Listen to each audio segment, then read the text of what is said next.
Straight Talk. India's Operation Sindoor triggers China-Pakistan-Bangladesh alliance. India's Operation Sindoor was no ordinary military action.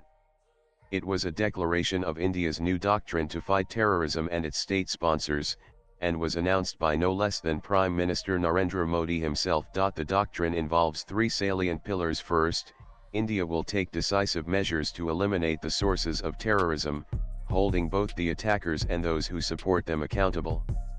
Second, India will not yield to nuclear intimidation or blackmail. The doctrine makes it clear that any effort to use nuclear threats as a cover for terrorism will be countered with swift and targeted action. And third, India will hold terrorists and their backers equally responsible.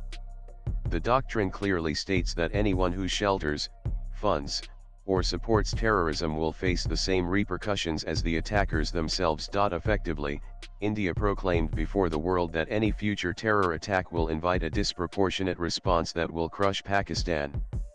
Needless to say, this has irked many global powers. China, which has a stated policy of encircling India in order to contain it, has made some interesting maneuvers since Operation Sindoor. Almost immediately, for example, it had invited the foreign ministers of Pakistan and Afghanistan to Beijing. China's response building an axis of convenience. More recently, on June 19, China launched its latest trilateral initiative with Pakistan and Bangladesh. The meeting took place in Kunming, the capital of China's southern Yunnan province, and was attended by China's Vice Foreign Minister Sun Weidong, Bangladesh's acting Foreign Secretary Rahul Alam Siddique, and Pakistan's additional Foreign Secretary Imran Ahmed Siddiqui. Pakistan's Foreign Secretary Amna Baloch took part in the discussions by video link. In its statement following the meeting, China claimed the three sides emphasized that China-Bangladesh-Pakistan cooperation adheres to true multilateralism and open regionalism, not directed at any third party. This was an obvious reference to India, which has more reasons than one to feel that China's latest moves are squarely directed at it following the success of Operation Sindoor. After all, that one military operation redefined India's red lines and altered the security outlook of the subcontinent. Interestingly, China's statement on the meeting lacked critical context. For example, it said that Bangladesh and Pakistan are both good neighbors, good friends, and good partners of China, and important partners in high-quality Belt and Road cooperation. The missing context, obviously, is that Bangladesh remained under Pakistani occupation until 1971, before India decided to join Dhaka's War of Liberation.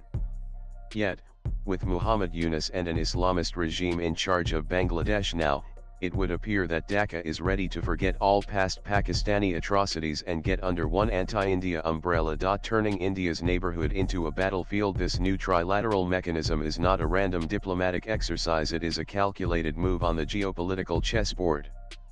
Beijing sees a window of opportunity created by several converging factors.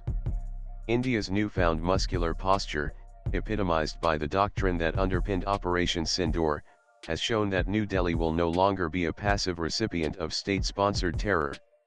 This forces China's all-weather ally, Pakistan, to seek a more powerful alliance to shield it from Indian retribution. This new axis is a key pillar in China's strategic playbook to isolate and contain India. Pakistan has long been its proxy, a tool to bog India down in the Indian subcontinent. Bringing Bangladesh into this fold, however, is the more significant and alarming development. It represents a major diplomatic coup, turning a nation born with India's help into a partner of its principal adversaries. It is no secret that Dhaka's ties with New Delhi are at a historic low.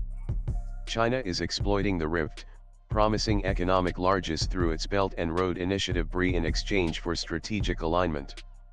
The Kunming mechanism aims to institutionalize this alignment, creating a formal bloc that can coordinate economic, diplomatic, and potentially military policies against Indian interests. This new trilateral is less about diplomacy and more about the physical encirclement of India. The China-Pakistan Economic Corridor (CPEC) already gives Beijing access to the Arabian Sea through Gwadar. By deeply integrating Bangladesh into its sphere of influence, China gains greater access to the Bay of Bengal, effectively tightening its string of pearls around India.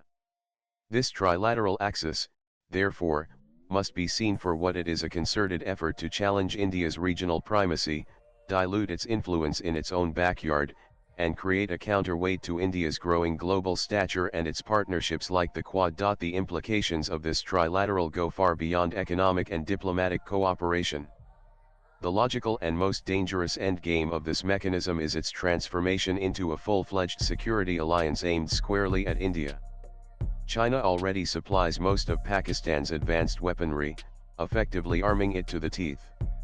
The troubling question for New Delhi is, what if Beijing begins doing the same with Bangladesh? A China-funded and equipped Bangladeshi military, hostile to India, would transform the long-dreaded two-front threat into a nightmarish three-front strategic encirclement. Swipe left for next video. This strategy of surrounding a rival with hostile proxies is a carbon copy of another playbook: Iran's attempt to build an axis of resistance to choke Israel. The world is now seeing how that policy has ended up putting West Asia on fire. Pushed to the brink, Israel has systematically obliterated Iran's axis of resistance and dealt a crippling blow to Tehran's nuclear program itself. Does China truly wish for a similar fate in the subcontinent? Does it want to see its own strategic investments and regional ambitions go up in flames along with those of Pakistan and Bangladesh? Because Beijing must be under no illusion. After Operation Sindoor, India has made its red lines clear. There are no lengths to which India will not go if its core interests and very existence are threatened by an axis of totalitarian countries like China, Pakistan, and an increasingly radicalized Bangladesh.